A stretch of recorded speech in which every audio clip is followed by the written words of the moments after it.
आपली संस्कृती, आपले संस्कार सदा राहू दे आपल्या सोबत। भारताच्या महान ग्रंथांचे आणि काव्यांचे संपूर्ण संकलन सबस्क्राइब करा तिलक।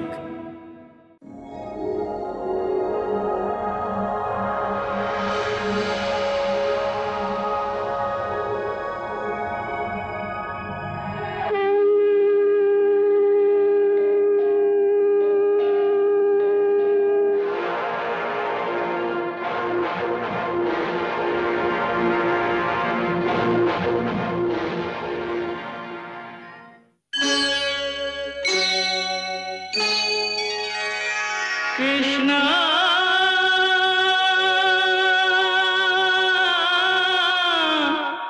कृष्णा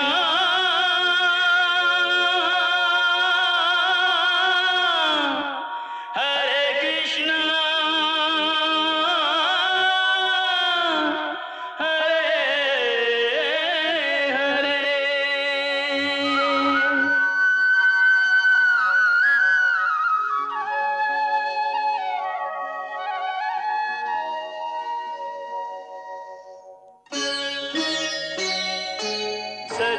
सच्चिदानंद रूपाय विश्वोत्पत्त्यादि हेतवे तापत्रय विनाशाय श्रीकृष्णाय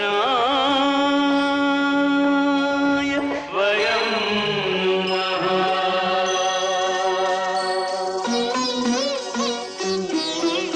श्रीकृष्ण गोविंद हरे मुरारे हे नाथ नारायण वासुदेव। हरे कृष्ण राधे राधे कृष्ण कृष्ण कृष्ण राधे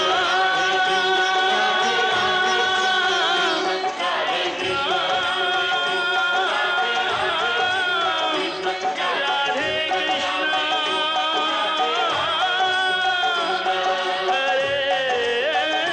हरे।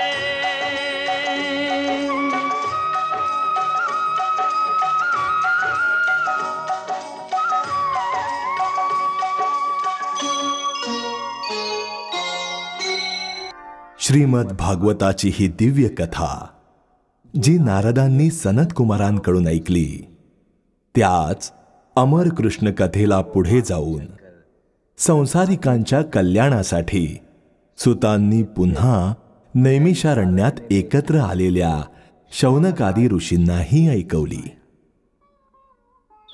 श्रीमद भागवताची ही कथा मी कलियुगाच्या सुरुवातीला स्वतः महामुनी शुकांच्या मुखातून तेव्हा ऐकली होती, जेव्हा त्यांनी ही कथा राजा परीक्षिताला केवळ एका सप्ताहात त्यावेळी ऐकवली होती, ज्यावेळी एका ऋषिकुमाराच्या शापामुळे राजा परीक्षिताच्या मृत्यूसाठी केवळ 7 दिवस उरले होते। हे परमपूज्य सूतवीर, राजा परीक्षित तर मोठे धर्मात्मा राजा होते। ते महाप्रतापी पांडवांचे नातू आणि वीर अभिमन्यूचे पुत्र होते। मग अशा पुण्यात्मा राजाला कुठल्या ऋषिकुमारांनी शाप का दिला? शौनकजी, हाही काळाचा महिमा आहे की महाराज परीक्षितांसारखा धर्मपरायण आणि प्रतापी राजाला एका बालकाच्या शापाचा दंड भोगावा लागला। पण जेव्हा परीक्षिताला शाप मिळाला तेव्हा पृथ्वीवर कलियुगाचं पदार्पण झालं होतं। भगवान श्रीकृष्णांनी मृत्यू लोकात त्यांची लीला समाप्त केली होती। त्यानंतर पांडवही जगातून विरक्त होऊन आपल्या नातवाला राज्य सोपवून स्वतः हिमालयात निघून गेले आणि कलियुग चोर पावलांनी एका चोराप्रमाणे मृत्यू लोकात प्रवेश करत होता। एक दिवस शिकार करत असता महाराज परीक्षित जंगलात गेले।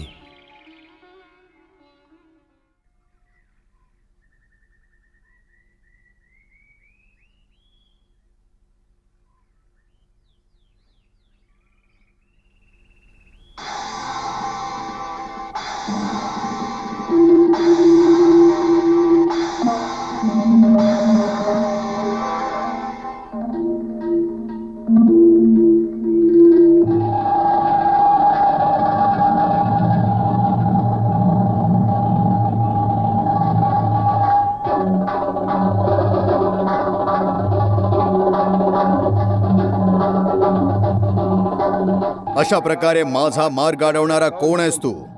महाराज परीक्षित, मी कलियुग आहे आणि काळाच्या आज्ञेप्रमाणे या धर्तीवर अवतीर्ण झालो आहे आणि आता या क्षणी मी तुमच्या राज्यात प्रवेश करणार आहे. तुझी हे धिटाई, तुझं हे साहस की तू पांडव वंशी परीक्षित असताना या धर्तीवर उतरू इच्छितोस, या जगातून धर्माचा नाश करू इच्छितोस. याआधी आम्ही तुझाच नाश करू. राजन, सृष्टीचे नियम अटळ आहेत. काळाची गती कोणाच्या बाणांनी थांबू शकत नाही. जसं सत्ययुगानंतर त्रेतायुग आलं, मग त्रेतायुगानंतर ज्याप्रमाणे द्वापर युगाचं येणं कोणी थांबवू शकलं नाही, त्याचप्रमाणे द्वापर युगानंतर कलियुगाचं येणं निश्चित आहे. म्हणून ज्ञानी लोक काळाबरोबर संघर्ष करत नाहीत. जर कलियुगाच्या येण्याची वेळ झालेली आहे, तरीही राजा परीक्षित असताना त्याचं आगमन होऊच शकत नाही. जर परीक्षितचं असणं काळाच्या गतीमध्ये अडथळा आहे, तर शक्य आहे की परीक्षित नसण्याची वेळ आली आहे. ते विधात्यालाच माहीत. पण वीर पुरुष मृत्यूच्या भयाने आपल्या संकल्पाचा त्याग करत नाहीत. तर हे कलियुगा, तू आमच्या राज्याच्या सीमेतून निघून जा. हे राजन, काळ तर सार्वभौम आहे. तो कुठलीच सीमा मानत नाही. मानायला हवी. आमचं ब्रह्मावर धर्म आणि सत्याचं निवासस्थान आहे. या ब्रह्मावर्तातून बाहेर राहायला लागेल तुला. नाहीतर आज विधाताही बघेल की महारथी अर्जुनाचा नातू, ज्याची गर्भात रक्षा स्वतः श्रीकृष्णांनी केली होती, त्याच्या बाणांमध्ये इतकी शक्ती आहे की तो कलियुगाचा समूळ नाश करू शकतो.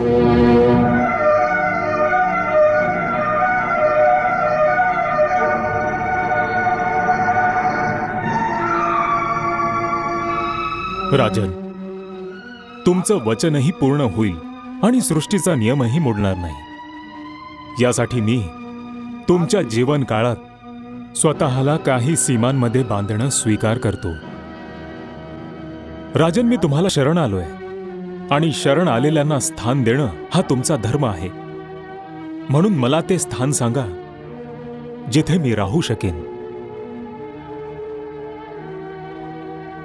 तू पांडव वंशी राजाकडे शरण मागितलंयस. आम्ही तुला राहायचं स्थान अवश्य देऊ. पण तू अधर्माचा सहाय्यक आहेस, म्हणून आम्ही तुला केवळ 4 जागी राहायची अनुमती देतो. जिथे जुगार खेळला जातो, जिथे मद्यपान होतं, जिथे परस्त्री संग होतो आणि जिथे हिंसा होते, त्या स्थानी क्रमशः असत्य, मद, काम आणि निर्दयता हे 4 अधर्म निवास करतात. तर तू तिथेच राहा. प्रभू, ही 4ही स्थानं सीमित आहेत. मला अजूनही स्थान प्रदान करावं.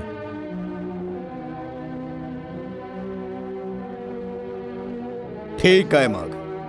कारण धनामध्ये रजोगुणाचा वास आहे, म्हणून तू सोन्यातही राहू शकतोस. जशी आज्ञा प्रभू.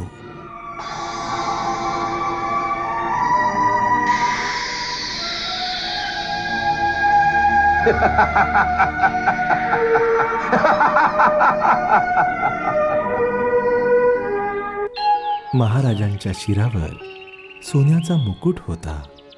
तेव्हा कलियुग सर्वप्रथम मुकुटावर बसून हसू लागला. त्या दिवशी परीक्षित शिकारीच्या शोधात खूप भटकले.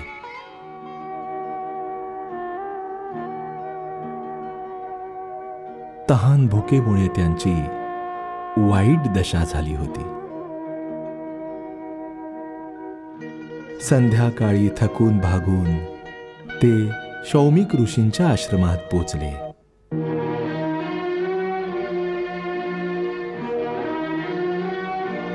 ऋषी त्यावेळी समाधीत ब्रह्ममय होते.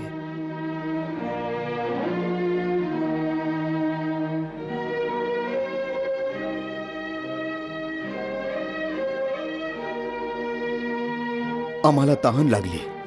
आम्हाला पाणी हवंय.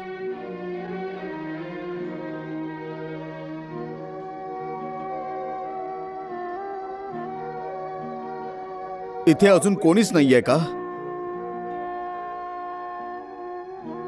तुम्ही ऐकताय का? मी राजा परीक्षित बोलतोय. आम्हाला तहान लागली, आम्हाला पाणी हवंय.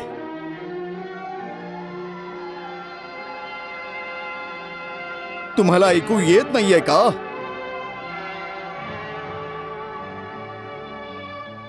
ऋषी त्यावेळी समाधीत ब्रह्ममय होते. राजांनी 2-3 वेळा पाणी मागितलं, पण ऋषींची समाधी भंगली नाही. राजमुकुटात बसलेल्या कलियुगाच्या प्रेरणेने राजाची सात्विक बुद्धी भ्रष्ट झाली.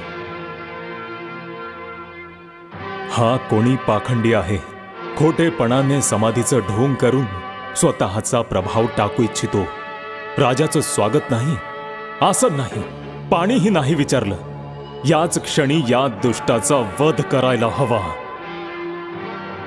अवश्य हा दंडास पात्र आहे.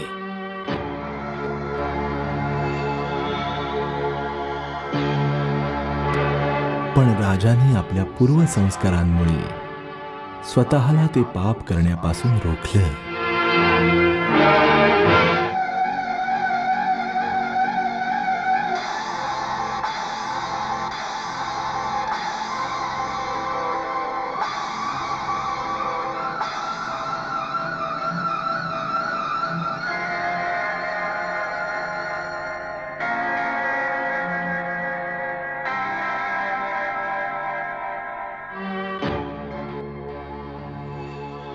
रागावून त्यांनी एक मेलेला साप महर्षी शौमिकांच्या गळ्याभोवती टाकला.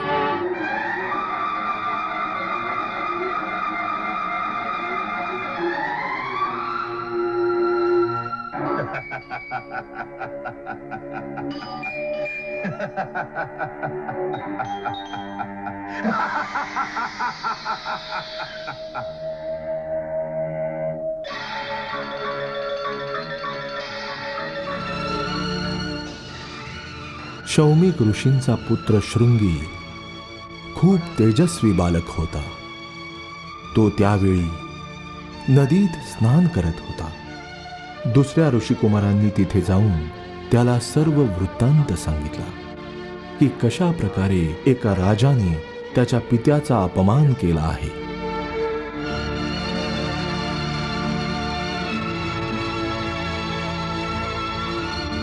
त्यांचं बोलणं ऐकून तो क्रोधित झाला आणि त्याच क्षणी त्यांनी नदीचं पाणी ओंजळीत घेऊन राजाला शाप दिला.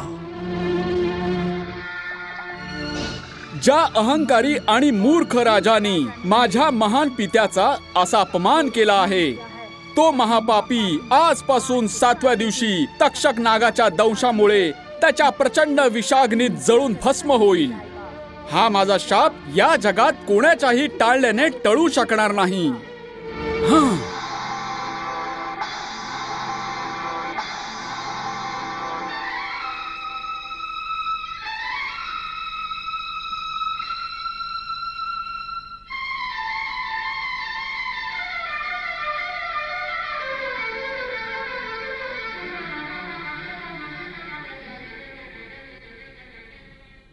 हा विनोद माझ्यासोबत कोणी केला? गुरुदेव, कोणी राजा आला होता. कोणी राजा? हो, कोणी गर्विष्ठ, क्रूर आणि महापापी राजानी हे दुष्कर्म केलं आहे. पण तो ह्याचा दंड अवश्य भोगेल. मी त्याला भयंकर शाप दिला आहे. शाप? हो पिताश्री, जो तुमचा अपमान करेल तो त्या पापाचा दंड अवश्य भोगेल. तक्षक नागाच्या विषात जी भयंकर ज्वाला असते, आजपासून 7व्या दिवशी त्याच ज्वालांच्या लपटीमध्ये तो पापी भस्म होऊन जाईल. तुला माहित आहे तो कोण होता? नाही. न जाणताच दंड दिलास.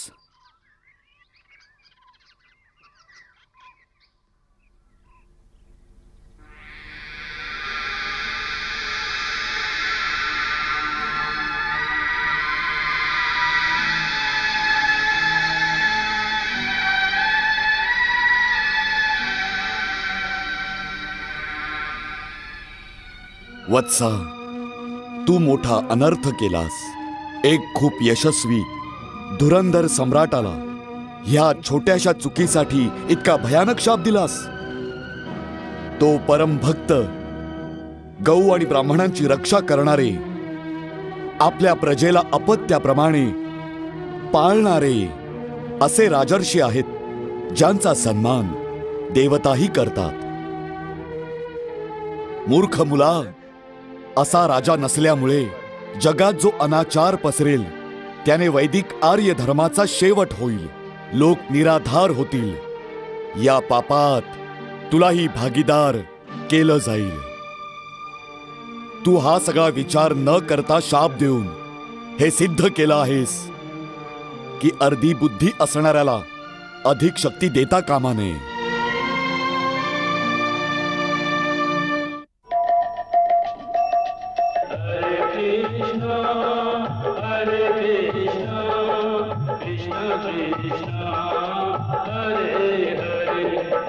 श्रीकृष्णचरितं गुणानुवादं तत्प्रेरणाम् अहं करोमि. मम भावगीतं हृदयस्य प्रीतं त्वत्पद्मपादे समर्पयामि. हरे राम राम राम हरे हरे, हरे कृष्ण कृष्ण कृष्ण हरे हरे.